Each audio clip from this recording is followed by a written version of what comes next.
All right, episode 2. We're kind of like semi-pros at this now, right? We've already got one under our belt. So today, programming. That's what we're going to start off with. Our programming is pretty special. Back in the day, Ray used to do all of our programming, and we kind of talked about that a lot. It's kind of tough at times, because you end up being a little biased. You kind of talk about doing things that you like to do versus things you don't really want to do, whether it was conscious or subconscious. So I think it was like 2 years ago. Yeah, you called me up, right talked to me years. about Definitely. Chris Spieler. Chris Spieler's got his own programming where he, you pay your monthly thing, and he kind of does all the programming for you in your gym. It's called Icon, and it's been pretty fantastic for us. I agree. Yeah, it was definitely a game changer. Like Iraq said, from Jump Street to about 2 years ago, myself and some of the other coaches would get together and we'd bang out a week or two of programming at a time. And, on days I don't want to do 50 burpees in a workout, well, guess what? I'm not going to program on Tuesday 50 burpees in a workout. So the switch to Icon kind of eliminated that from me. As a relief. It's coming from an outside source, and we follow the program that's given by somebody who has way more coaching experience, way more applicable knowledge of what it takes to succeed in CrossFit. Yeah, and another thing that's really special, what a lot of y'all don't see, is because we're members of the Icon community as well, we're part of a Facebook page that he puts on. He does lots of back and forth talking. Like if we have a question about a WOD, we can literally send him a message on Facebook on that page, and within minutes he'll respond. So, it's pretty humbling, because you think that you know a lot of things, or you like, oh, okay, I got it. But whenever you hear about his description of the workout, it's kind of a different perspective on things than what sometimes we're used to. So it really helps to see somebody of his caliber and his stature, like, really program it. This is how you want to do it, and then we can just in turn take that, translate it into the community, and tell everybody what they expect or what they should expect. Yeah, that's right. And the biggest thing with Icon is that it sets the standard for everyone across all spectrums of fitness based off of what he believes is the time domain or the goal set before the workout. So, and we can take that as coaches and break that down to the most basic level of our athletes, so they're as successful as our fitter athletes. All right, and we're going to touch on that a little bit more when we kind of break down some of the athletes that we have in the box, some of the different abilities and things like that. But, when you talk about the time domain, I just want to elaborate a little bit on that. So, all programming, even whenever you used to do it and we helped out, you program for the best athlete that you have in the box. Always. Like the guy, like you want this certain stimulus, you want this type of time domain. What is our number one guy or girl going to do in this workout? And then for everyone else who don't have that ability, or they don't have those skills or whatever, they scale accordingly so that they can have the same relative intensity as that number one person. And when I say relative intensity, what that means is, like, we might have something that has a 185-pound snatch, let's just say. And you have, that's pretty heavy for some people. That's impossible for me. I can't even do that. So for me, if I were to scale that, I need to find a weight that somebody like you that can snatch 185, you and I need to have that same relative intensity to where you know how you feel and you know what that time domain and how you're going to attack those reps. That's right. You and I should still have the same finishing time, or still that same feeling throughout the workout, even though my weight's a whole lot less. That's correct. I read an article before that was like, if we all did CrossFit in a vacuum, if it was a perfect atmosphere, perfect scaling, perfect coaching, everyone would finish their workout at the exact same time. No matter if you're using a PVC pipe or, like, as you said, a 185-pound barbell, if everything was perfect, we would all finish at the same time, have the same feeling, and the same stimulus. Yeah, and I used weight as an example, but a lot of times some of the scaling that we do is movements, reps. So sometimes you might be able to do the 185, but you can't do it 10 times. So we're like, okay, we want to get you to preserve that stimulus of the heavy weight, but instead of doing 10, you're going to do 5 or 6 or 7 or whatever the case may be. So,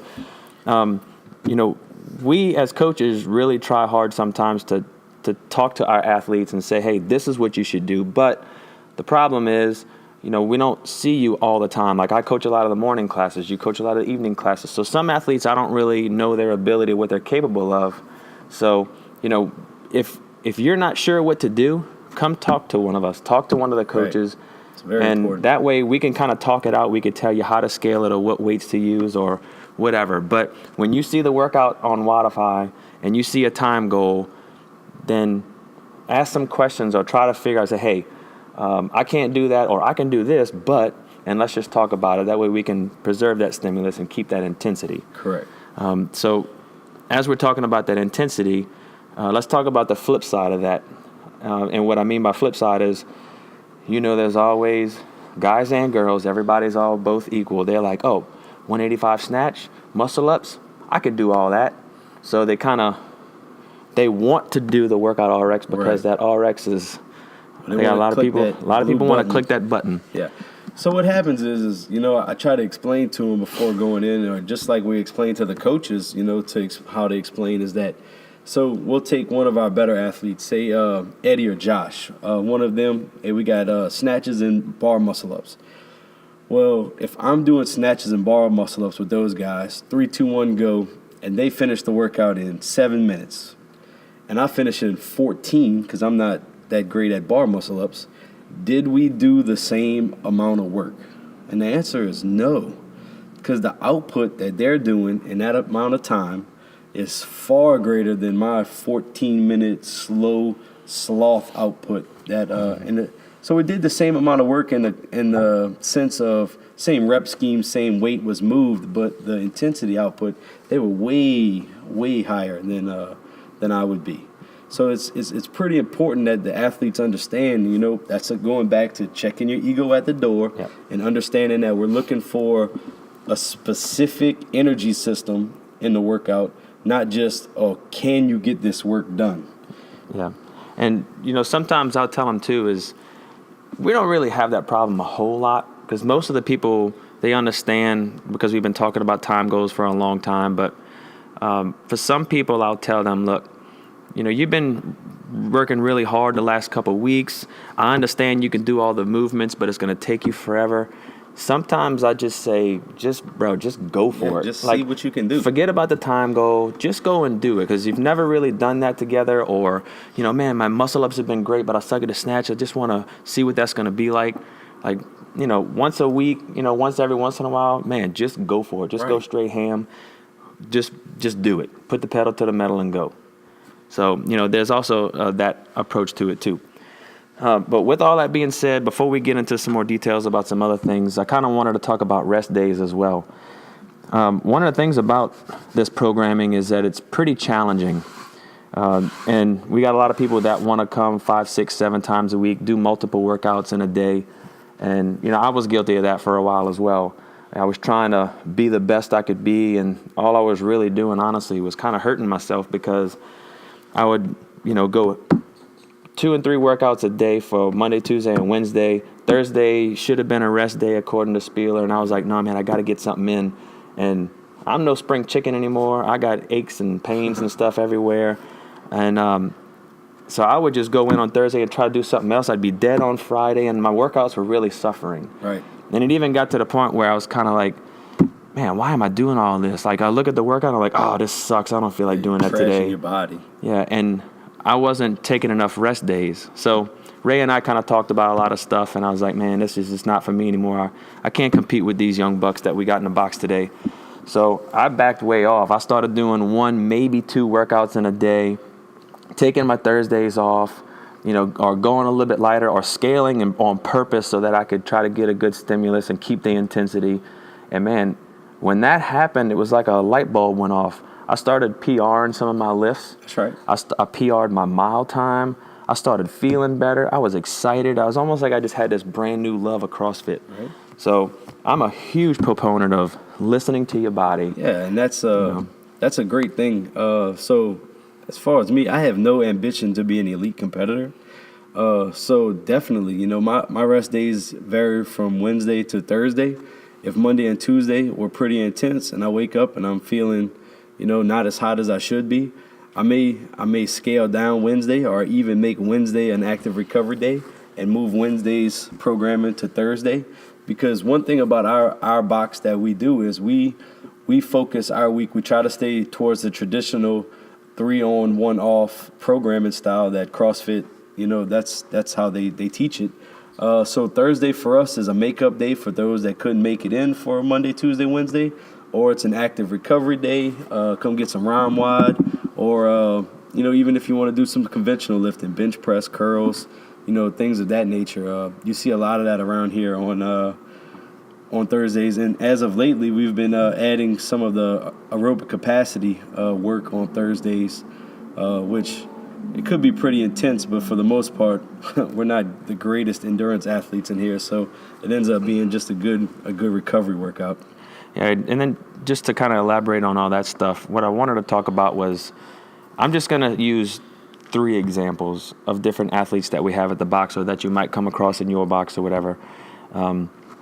One being competitors, and by competitor I mean anything from doing local competitions, wanting to do really good in the open, going to regionals, or God forbid somebody wants to go to the games, because we don't have any athletes like that here. But we're going to lump all them together. Right. The other one I want to talk about is average Joes.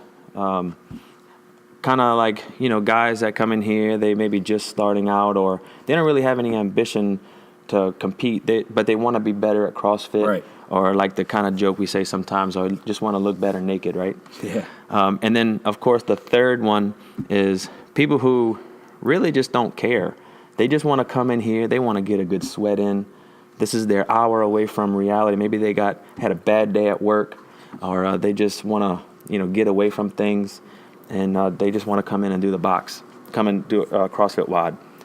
So starting off, just kind of wanted to talk a little bit more about the competitors. Right. Now, competitors, we have something that we usually put up there. We have RX and we have RX Plus. Right. So Spieler, he has different, what he calls tracks. He has one track that's made for people that aspire to be regionals competitors, which is a lot more volume, usually heavier weights.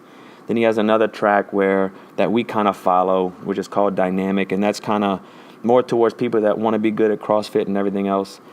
Then there's one which is a lifestyle track, which is just kind of GPP, just general physical preparedness. So what we do is we kind of combine those, because we do have some athletes that want to do a little more, want to lift a little bit heavier weight, or they're just flat out stronger than everybody else. So we have an RX, and then we'll have an RX Plus. Now, what's the difference in the RX and the RX Plus, and how do we manage that with our athletes? So most of the time, I would even say 90% of the time, the difference between the RX and the RX Plus would just be a coaching adjustment to, again, hitting that time domain within the workout. So if we're doing a workout that is prescribed, let's say 115, and it's some clean and jerks, but the goal is to go unbroken clean and jerks, and a time maybe 10 minutes, whatever it is, so 10 minutes. Well, I think in my head, what can some of our better athletes or our stronger athletes do with that clean and jerk? Well, they could probably add 10 more pounds to that, or 15 more pounds, and still be successful. So what the RX Plus does for us is it gives us another step.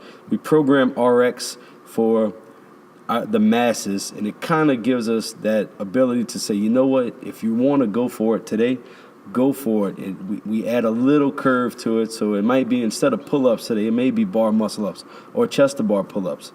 Where the masses will do regular pull-ups or scale down from there, it gives our better athletes or our stronger athletes a little more push towards that. And I know sometimes too with the RX Plus, we'll have athletes that, when we program that for the best in the box, like we talked about earlier, I know that we have some athletes here that if it's the 115 clean and jerks, they can still meet the time domain with that clean and jerk, but I'd really rather challenge them a little bit. That's right. So because he's really, really strong, but he kind of is not that great at the other movements, we make that RX Plus designation for those guys. So that way, they can do the RX plus weight, and then they still have some of the other skill work or whatever that makes it a little more challenging for them. So again, just because the RX plus is there and it's fancy and now it's a red button instead of a blue button, you know, we still got to try to keep ourselves in check for that too. Another thing that we do is we post a lot of extra things, extra credit really. Like I was talking about before, that hyper track that Spieler does for all of the regional guys, we don't put that in there as a workout because we don't really want, 90% of our members here, they're not going to do RX, they're not going to do the extra credit and things like that, but because we have some of those extra athletes that want to do all the competitive stuff, we'll put that in there as extra credit.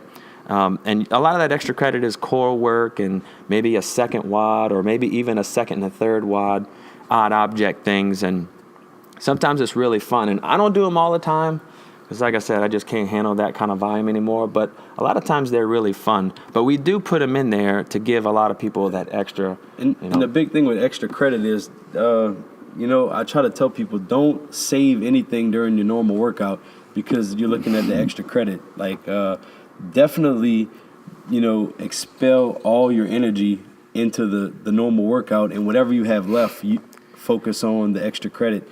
That's why most of our extra credit has no time domain. It's just get it done, go grind it out, but it's nothing to shoot for. It's not looking for a high intensity.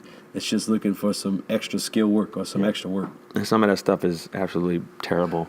But just building on what you talked about, so one thing that I learned a long time ago, and I know some people still struggle with this, is intensity versus just working really hard. Because some people think, oh man, this sucks, this is tough, I'm working really hard, man, the intensity level's here. But through our experience and seeing so many athletes do so many different things, we know that, hey, just because you're working hard doesn't mean that the intensity is where it is. That's right. And so we have to do a good job of kind of catching those things and talk to those athletes sometimes. I have to say, hey, look, you know how you just finished that WOD just now and you did those wall balls and when you came off you were just about done, but you just gave it everything that you had and your heart rate was up here?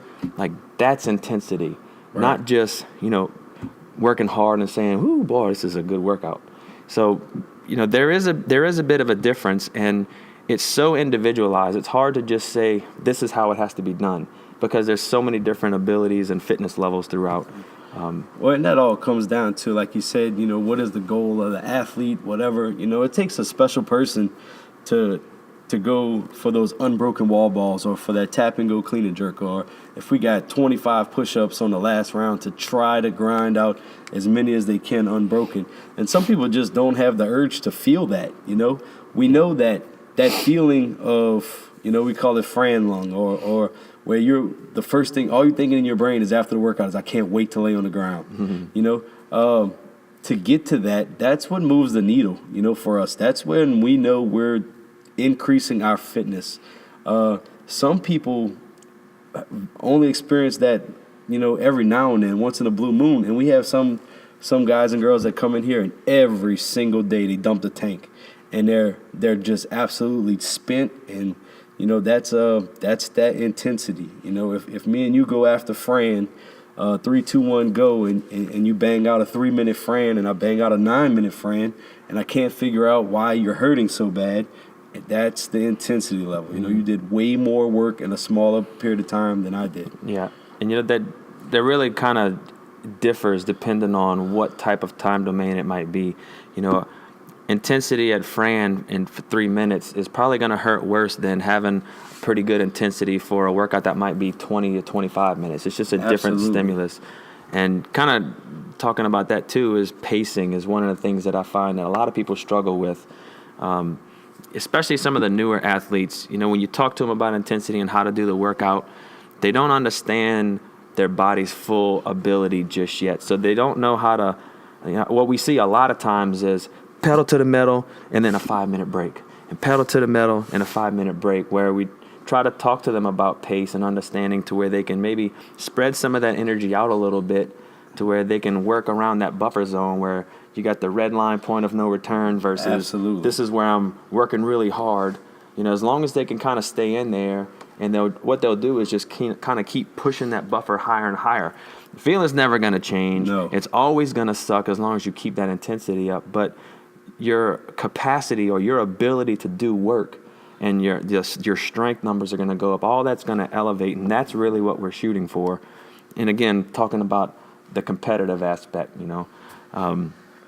So since we've talked about the competitive side, I kind of want to back it off a little bit, and we'll talk about the average Joe. The average Joe, probably, like I said, 90% of our members here. That's right. And that's why we program, we'll have 1 WOD a day. Sometimes we'll have a strength and a WOD, a strength and like a Metcon or something like that. But, that's the fun stuff. Yeah. And for me, I used to be that competitor. Like I wanted to do all those things, and now I'm kind of like in the middle. I'm average Joe, right. and every once in a while sprinkling in that extra WOD. But it's still the same thing. If the intensity is key, it trumps everything. And even whether you're an average Joe and you just want to get better, you still need to use that intensity piece. However, like me as a coach and knowing the athletes and knowing your goals, I'm not going to really harp on you as much being the average Joe, because I know your goal is not really to, right. be in the top You're just 500. trying to get a good workout in, And one thing about, like we call them the average Joes, is that if I tell them, look, this workout's supposed to take you 12 minutes, or you're supposed to get at least 3.5 rounds in this workout. I mean, they're going to be 11 to 14 minutes within that. They know what they can do. Mm-hmm. And that group of people are way more willing to go, you know what? I'm going to scale this weight down, Mm-hmm. Now, the problem we have with sometimes is that they're so terrified of going over the time domain that they knock the weight down to, 65 pounds when they probably could have used 85 pounds. And again, now they're finishing 3 or 4 minutes faster than everybody else. So, we kind of overcorrected the workout. And that's once in a blue moon, but you do see that when trying to get everybody into that same realm. And we talked about it before. It's a learning process for all of us. We try to help you as much as we can, but we don't always get it right. But you know what? Sometimes it's like, hey, if you go lighter, hey, you just got to go ham and just get those 10 rounds. Yeah. I mean, like we talked about before, Fran, it's 21, 15, 9 thrusters and pull-ups at 95 pounds. You want to make Fran worse, you go lighter. Let a guy do 65 pounds, like Josh. Josh has a sub 2-minute Fran, which is preposterous. But you give Josh that 65 pounds, and he might just kill himself. Yeah, he really might need medical assistance after. And then sometimes the best part about it is sometimes you'll have an athlete that'll absolutely surprise themselves as well. I had an athlete this morning. We were doing 150 kettlebells for time. She said, "What weight should I use?" I said, "Well, your goal is sub 14 minutes." So I was like, maybe try 25 pounds. Thinking that 35 would be normal RX. 53 for a female would be very heavy. So 25 pounds, thinking she's right under 10 pounds. And she knocks it out in 6.5 minutes when the time goal was 14. Mm-hmm. And I'm just sitting there like, holy smoke, she's knocking out 25 and 30 at a time, and like she said after, she's like, I didn't think it would feel that good. I'm like, well, I didn't either, but that happens too, which is a great thing for us, when you see an athlete blow their own self out of the water, it's a good day. Yeah. So now that we've talked about competitors and average Joe, I want to talk about some of the other special athletes that we have here, and I say special because I love them to death, right? Because they're always cracking me up, You'll tell them something and they'll just like, Coach, I don't give a shit. I just don't care. And that's fine. But, we have some of the athletes that they just want to come in here and get sweaty for an hour. They ask you the same thing. You're like, hey, what's the WOD today? And you say, oh, we got snatches at first. And I go, hey, what's a snatch again? Right. Is that this grip or is that this grip? Yeah. You've been here for 2 years and you don't know what a jerk is yet. Yeah, and it's fine. It's just, we get a kick out of it. We have good relationships with our athletes, so of course we got to pick on them a little bit. But It's totally fine. Like, we understand their goals or their lack of goals or whatever Right. the case may be, and they just want to come, they want to lift some stuff and they want to either go heavier, they want to go to lighter, they just want to do whatever, and they don't even want you to talk to them No, sometimes. they wear headphones Yeah. and get in a corner, and they look at you like, I'm not even gonna start a clock. I'm just gonna go. And I said, man, if I see something that I think you're gonna hurt yourself or someone else, I'll send up a smoke signal. But if not, just put your head down and go get it. And Yep. that's not many. We may have 3 or 4 like that out of the whole box, but they come in, they have a high stressful job. This is their 1 hour to come in, and just this is their time. They crank up their headphones and get a barbell, get in a corner, and just go at it. And as long as they're not hurting themselves or anybody else, I think it's great. Yeah. So, that hopefully we kind of touched on all the athletes. I know we have some other special ones out there too, but that could be for another podcast. But the moral of the story today, if we can get anything out to you, is that if you're not sure, just ask one of us, because we've been doing this for quite a few years now, and if we don't know, we'll figure it out together. We'll do what we got to do, but just ask. If you don't have goals and you want to set some goals, set those goals and let us know so that we can help you get to those goals. If you don't want any goals and you just want to come in here and sweat, that's fine too. If you don't want to learn what the snatch is, that's fine too. We don't care. But just like we said, just come and talk to us and let's figure this out, and hopefully you'll enjoy your CrossFit career here and just have a lot of good times with us and the community. So one thing I wanted to kind of ask you, and I know I'm putting you on the spot here a little bit, but if there was one thing that you could tell the members, one thing that you would want the members to know, and that could be anything, whether it's something about Wodify, keeping the chalk in the bucket, if there's anything that you wanted your athletes to know, what would that be? And it's always been from day one. Treat this place like it's yours. If you see something on the ground or dirty, or you wouldn't walk past it at your house. Pick it up. If you see something broken, tell a coach, tell somebody. Like, don't. This is we've started from day one wanting this to be a very comfortable place. So come in, own it. It's yours. For that hour you're here or whatever. This is your box. This is your community. You're a bigger part of it. Even if you just joined, we feel that you're a biggest part of our as some of our people that have been here for about to be 6 years. Mm-hmm. So yeah, just if you see something, own it. Put things back where they belong. It's okay if you break something. Just tell somebody. Like, it's not a secret. Things we do, cause damage to the equipment. It's just the nature of the beast. But yeah, just let this be your place too. It's yours as much as it is ours. Yeah. So we're going to kind of wrap up right now. We do have some other cool ideas coming down the pipe. We want to maybe highlight some athletes every once in a while. We want to get, we're hoping to get Dr. Stratton next door from DNA. He takes care of a lot of us. He's a chiropractor, and they do some fantastic things. We'd love to get him on the podcast just to kind of hear him talk, because Lord knows he loves to talk. He loves to talk. We're hoping to get some other coaches on the podcast and get some of their perspective on certain things. So we've got some other cool things coming. So just kind of sit back and stay tuned, and we hope you enjoyed this podcast. So just make sure that you tune in for the next one. Let us know if you have any ideas, something that you might want us to talk about, anything at all, like with working out, or just whatever the hell you want it to be. But until then, we'll see y'all next go round, and we appreciate y'all listening.